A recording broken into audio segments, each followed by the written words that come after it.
Hey guys, Josh here. So it's been kind of a crazy last couple of weeks in America. I should say the last year and a half has actually been fairly troubling. If you follow me on any of my other social media, you know I'm like a super political person. I'm always going on a rant or posting some news or posting my political art. I'm very passionate about politics, especially if it has to do with anything with civil rights or, you know, oppression, minorities being oppressed, racism, xenophobia, things like that, because those are the things that are happening in our world all of the time right now, and you know, it just seems to be getting worse. Literally watching our country be ripped apart day by day, and everything that we've, you know, supposedly built this country on and everything we're supposed to believe in has, you know, slowly been crumbling. It's hard to be hopeful some days, so I don't know, I just needed to kind of get it out, film a little vlog about it, talk about it. Maybe we can all work through our feelings together. So let's just talk about it. Let's talk about some of the shit going on in the news.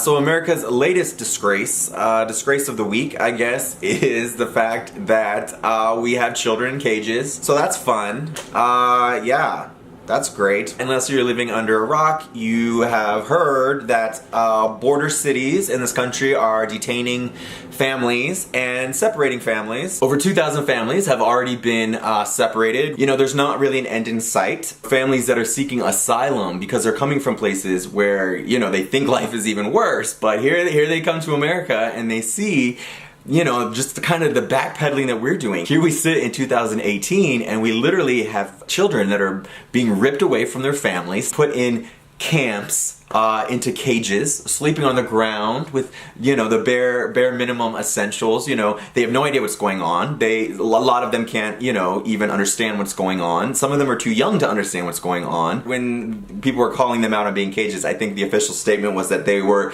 enclosed areas with chain link or something, you know, like, that's a cage. You can dress it up however you want, but it is a cage. We have children locked in cages. Several senators, several people of higher ranking power have tried to get into these detention centers and really see what's going on.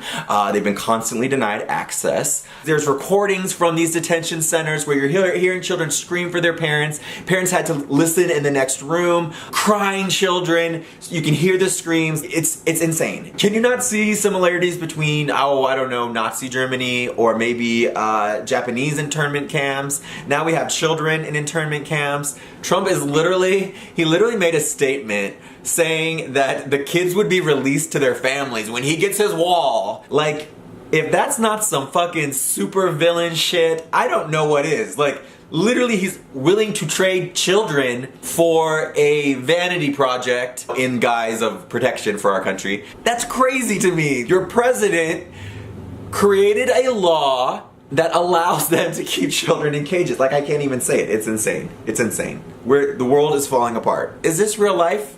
Like, what the fuck? Literally, what the fuck, America? What the actual fuck is happening in our country right now? Things are a goddamn mess. They are out of control. We are spinning backwards through time. Horrible. Just horrible. I don't know how else to say it. Okay, so anyway, also, this is kind of my favorite part too. Melania Trump, right in the midst of all of this border camp crisis situation, all of this bullshit, Melania Trump makes an appearance. You know, we haven't seen much of Melania lately. She's been laying low for like about a month. I don't know if they were like, you know, tuning up the hard drive or, you know, fixing the loose bolts or what, but, you know, she's been MIA.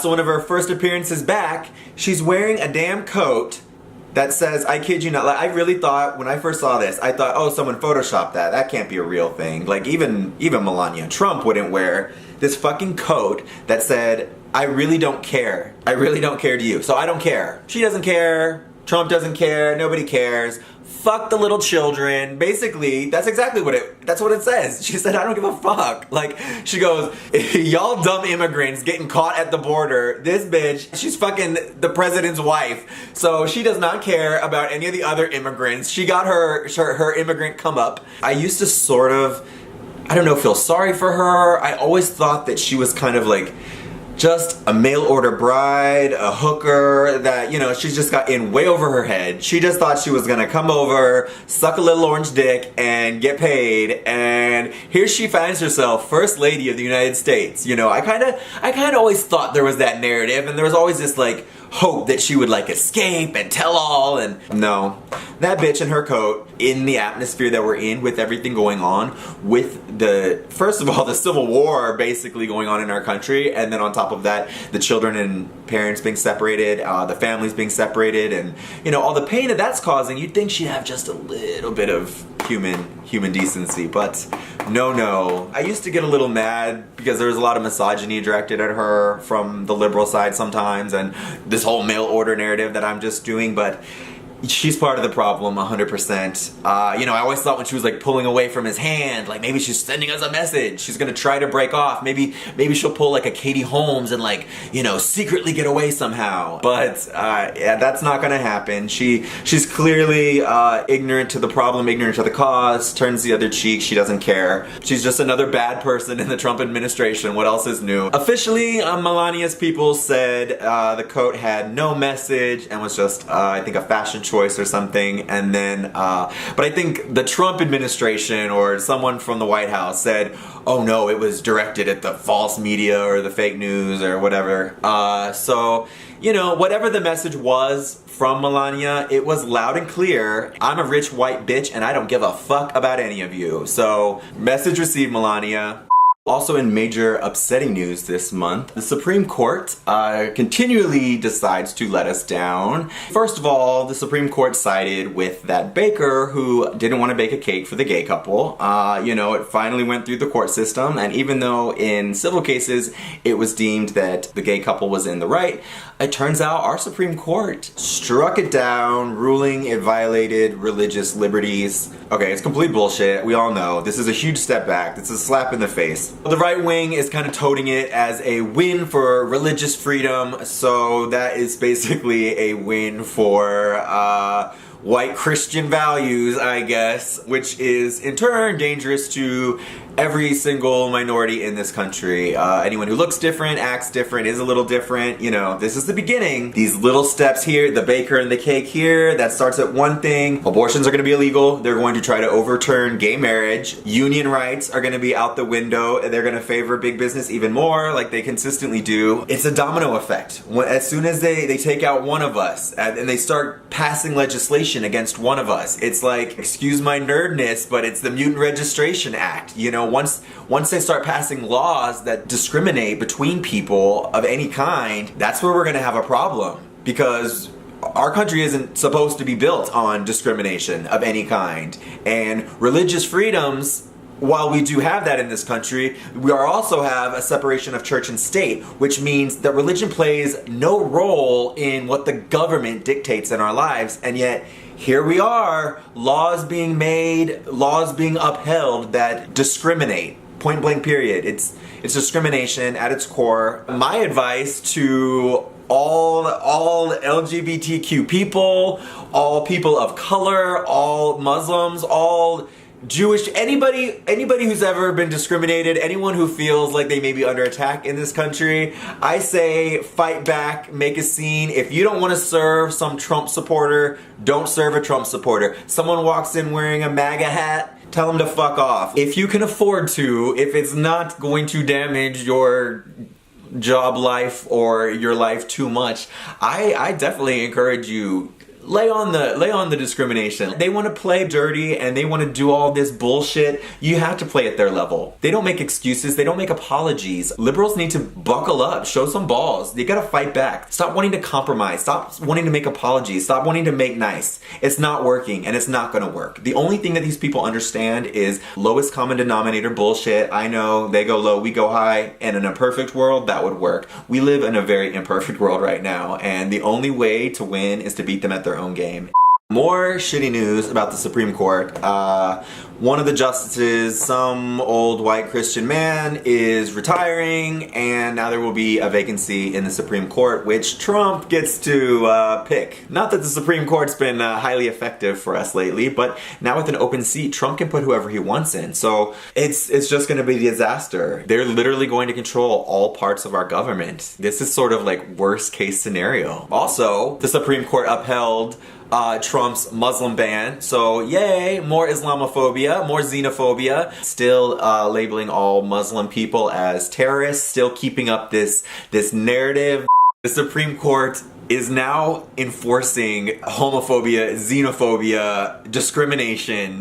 This is what's going on in America in 2018. What the fuck, America? Like, I can't believe these things are happening. And I think most like-minded people, who I would say are human and somewhat intelligent and probably not screwing their sisters, would understand the gravity of what's happening. You know, I'm trying to make light of things a little bit here with you, but these are really, really heavy times. And, you know, there's days that it's hard just to even push through and to read the news and educate yourself about all of this and keep the fight alive and to write those letters and write those emails and call your congressman and do all of these little things. And sometimes it seems so fruitless, especially in the atmosphere that we're in today. It just feels like everything is taking gigantic steps backwards, and we're kind of crossing this point of like no return, where our country is so damaged that we won't be able to pull ourselves out of it for decades, if there's any country left after this is all said and done.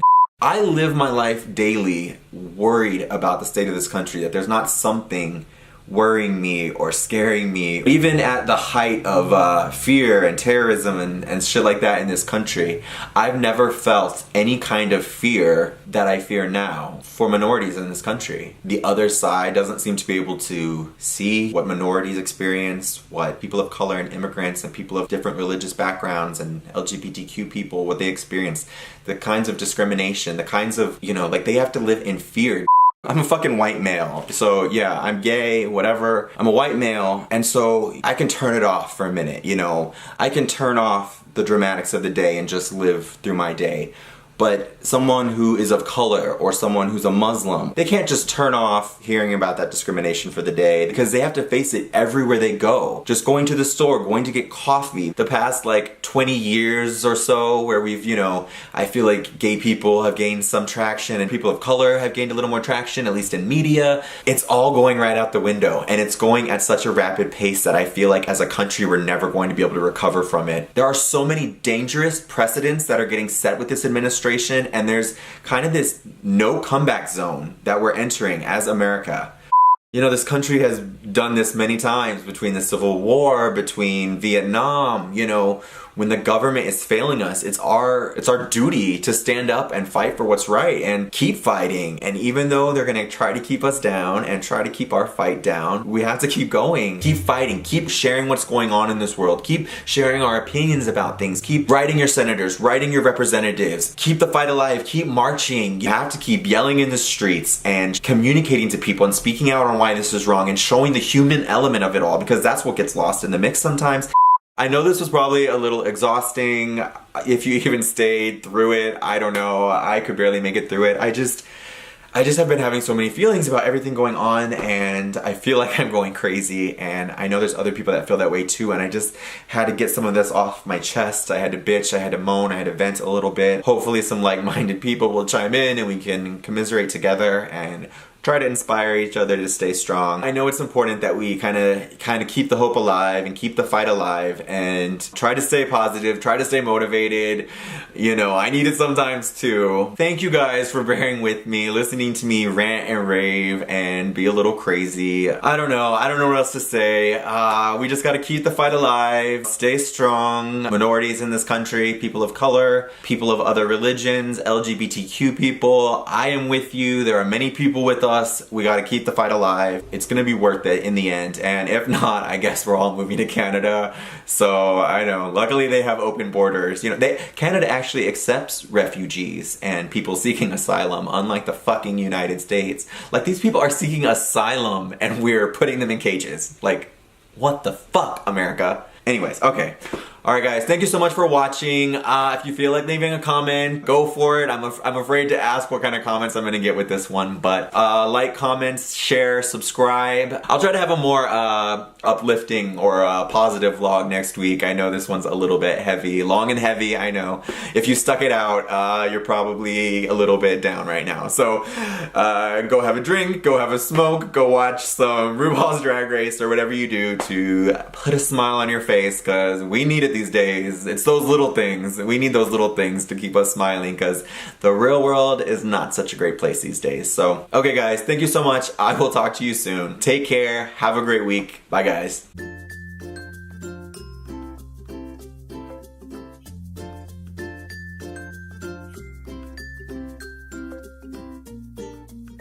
If I lost my job because I stood up for what I believe in, you know, it's kind of worth it in the end. Is it worth it? I really, really need money. I don't think a Trump supporter would actually ever shop at my job, considering I don't work at a Walmart. I'm saying I'm going to inform you, like I'm fucking Anderson Cooper or something. Okay, I thought I had this. I don't have it. I don't have it today. I don't have it today. See, this is what happens when you do things last minute. By the way, I'm drinking out my Outspoken cup. Hey, Outspoken. First of all, if you're a woman who supports Trump to begin with, you're a fucking idiot. You're a moron. You are giving power to someone who literally represents the opposite of everything women have fought for hundreds of years in our country. I really can't believe she wore that coat. Another rich white bitch on the come up, and she don't give a fuck about nobody else. Please. I know, like, I don't freely believe that you should be calling women bitches and stuff like that, but you know what? I mean, there's a time and a place. I don't care. Like, how many times was Hillary called a bitch? Or Michelle Obama? Okay? So, Michelle Obama, oh my god, Michelle Obama, how I miss her. God, oh my god. Going from Michelle Obama to Melania Trump. I mean, I guess it's the same with Obama and Trump, but god, like Obama, oh god, I can't even. I'm not even getting into this. I'm not getting into this. I'll never. If I start comparing Melania to Michelle, oh my god, that would be a mess. First of all, from a business standpoint, if you have a business, you want to sell to anybody. Money is green. Especially Republicans, all they care about is money anyway, right? I just can't. Like, I don't even like Hillary, and this would never have happened. Like, all you people, the emails, the fucking emails. Oh my god, idiots.